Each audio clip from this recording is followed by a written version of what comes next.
বেইজিংয়ের great হল of the people, যেখানে বিশ্বের মানচিত্র নতুন করে আঁকা হয় কথায় কথায়। শুক্রবার সেখানেই মুখোমুখি বসলেন বাংলাদেশের প্রধানমন্ত্রী তারেক রহমান আর চীনের প্রেসিডেন্ট শি জিনপিং। বৈঠক শেষে যা বের হলো তা স্রেফ কূটনৈতিক সৌজন্য নয়, এক ধাক্কায় ঢাকা বেইজিং সম্পর্ক উঠে গেল নতুন উচ্চতায়। আর এই উচ্চতার প্রতিটি ধাপ যেন গিয়ে আঘাত করছে দিল্লির ভূরাজনৈতিক স্বস্তির গায়ে। কারণ চীন এবার শুধু বন্ধুত্বের বুলি আওড়ায়নি, একেবারে ভারতের সীমান্ত ঘেঁষে এসে দাঁড়িয়েছে। চীন বলল, বাংলাদেশ চীনের চিরকালের বন্ধু, কোনো পরিবর্তনই সেই বন্ধুত্ব নাড়াতে পারবে না।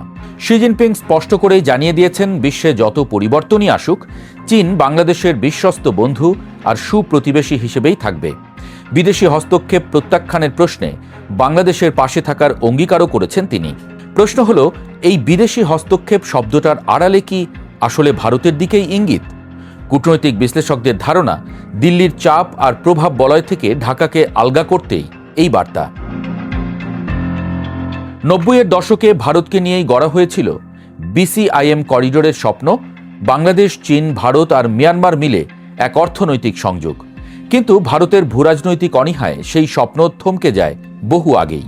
ফলে চীন এখন ভারতকে বাদ দিয়েই এগিয়ে নিচ্ছে চীন মিয়ানমার বাংলাদেশ অর্থনৈতিক করিডোর। ইউনান থেকে মান্দালয় হয়ে সরাসরি চট্টগ্রাম আর কক্সবাজার পর্যন্ত সংযোগ। এই করিডোর বাস্তবায়িত হলে দক্ষিণ এশিয়ার বাণিজ্য মানচিত্রে ভারতের একচ্ছত্র প্রভাব আর টিকবে না। আসল কাঁটাটা পোতা তিস্তায়। তিস্তা নদী সমন্বিত ব্যবস্থাপনা প্রকল্পে চীনের সক্ষমতা অনুযায়ী সহায়তার অঙ্গীকার এসেছে যৌথ ইশতেহারে। কিন্তু তিস্তার যে অংশে এই প্রকল্প হবে তা একেবারে শিলিগুড়ি করিডোরের গা ঘেঁষে।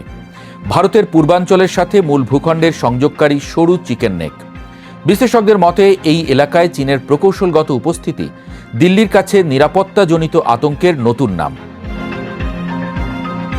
৩ দিনে ১৩টি সমঝোতা স্মারক আর ২টি চুক্তি সই হয়েছে দুই দেশের মধ্যে। বন্দর, শিল্পাঞ্চল, বিদ্যুৎ, পোশাক খাত নিয়ে আলোচনায় উঠে এসেছে জেট-10CE যুদ্ধবিমান আর ড্রোন প্রযুক্তি অধিগ্রহণের প্রসঙ্গ।